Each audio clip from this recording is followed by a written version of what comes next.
Hello mga kacharot! Ngayon, magluto tayo ng ginisang Baguio beans. Ayan, nagpainit na ako ng mantika. Saglit lang to guys na. Alam nyo na, typical na gisa-gisa. Ayan, lagay natin yung bawang.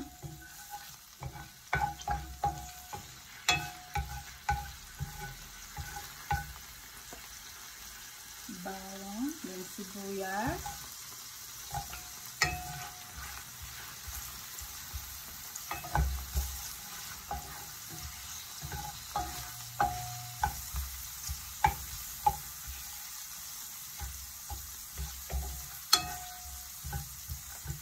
After ng sibuyas, lagyan natin ang ating kamatis.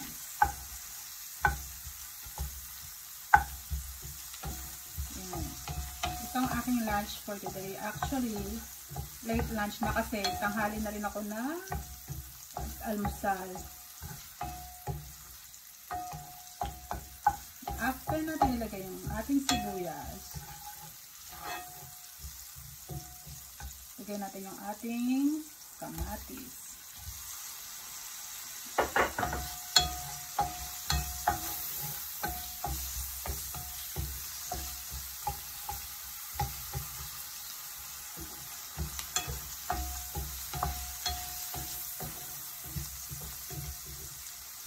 Yan.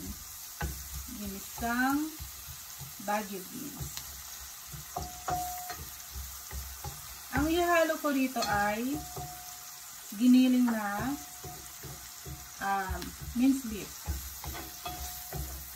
Pero after ko yan, habang ginigisa ko yung bawang sibuyas kamatis, pag nagluluto ako minsan, guys, ganito nilalagyan ko siya ng toyo. Habang ginigisa ko. Yan. Nanunuot na yung lasa ng toyo dun sa sibuyas kamatis at bawang. Then, tsaka ko ilalagay ang minced beef. Ito ang aking minced beef. Konti lang. Yan. Minced beef. Halo-haloin lang natin.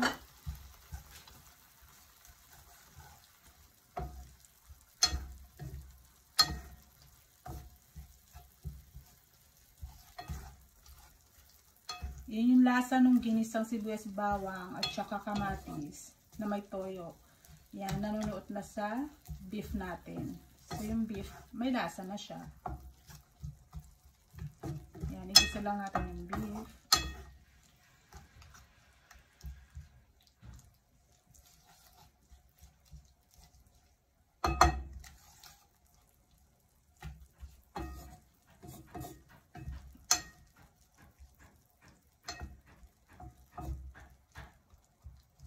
Yan, habang niluluto natin yung beef, ready na natin yung ating gulay.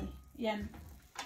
Itong gulay na hiwa-hiwa ko na siya at nahugasan ko na. So, meron akong cauliflower sa ref at saka capsicum. Since, pwede ko naman din ilagay. So, sayang lang naman kung masisira sa ref. So, idinagdag ko na rin to guys. Yan. Okay na yung ating beef. Isunod na natin yung ating gulay.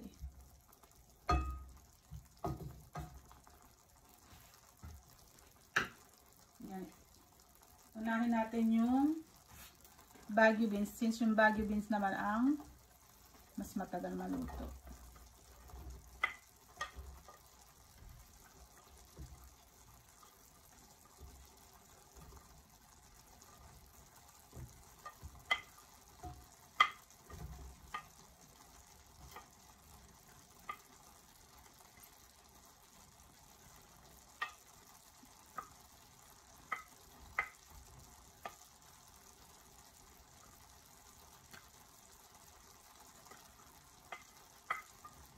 Yan, halo-haloin lang din natin saglit. Then, pwede na natin ilagay ang cauliflower din.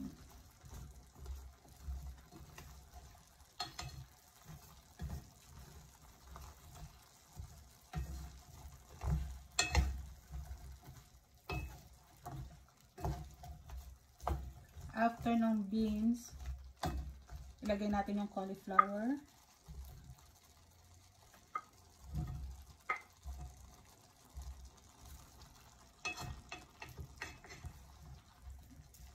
Maamoy niyo siya guys, mabango.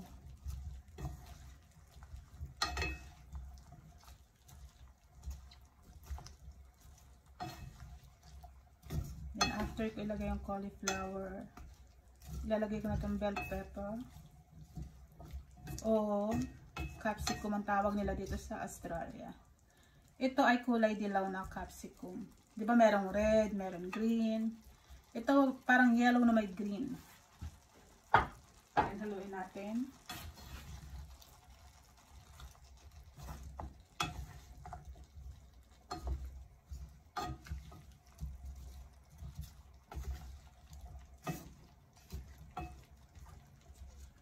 Then after nito, lagyan natin siya ng paminta.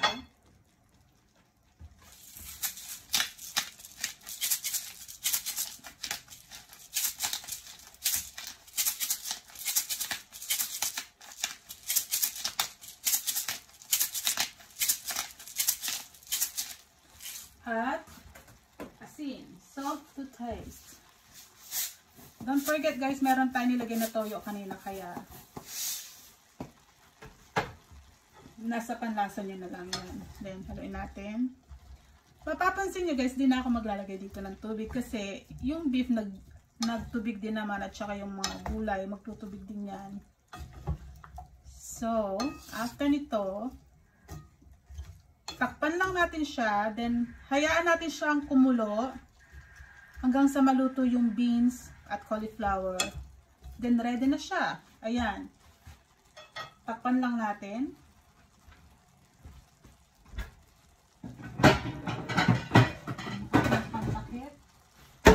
Ayan. Takpan lang natin siya. Then hayaan lang natin siyang kumulo hanggang sa maluto yung gulay. Then ready na yan.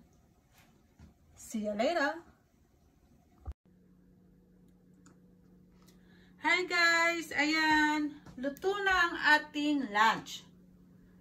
Yung Baguio beans na ginisa ko sa giniling na baka. Minced beef with string beans, Baguio beans.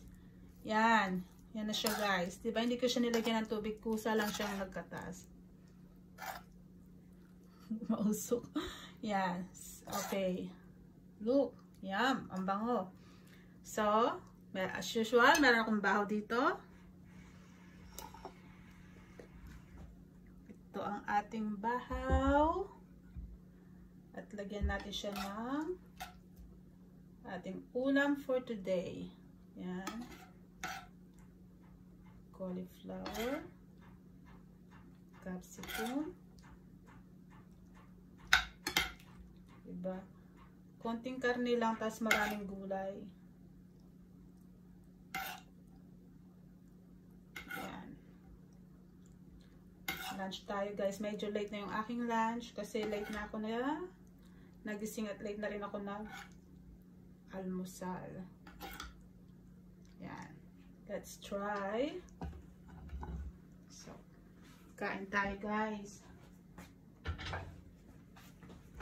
Tikman natin ang ating typical na ginisang gulay with Baguio beans.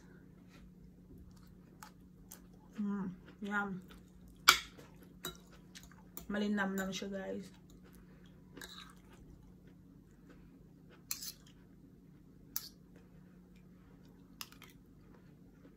Yum.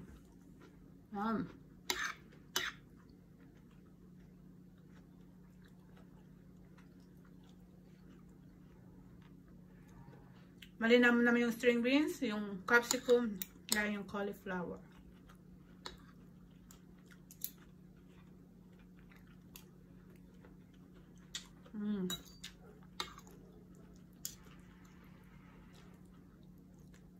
Pakita ko sa mamaya ako ipopost yung buong video.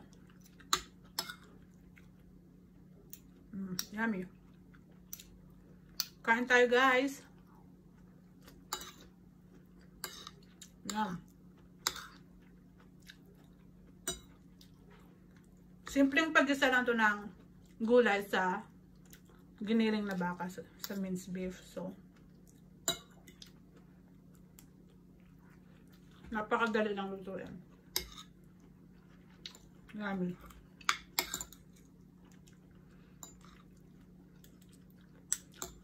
Thank you for watching, everyone. Kain tayo. Bye-bye.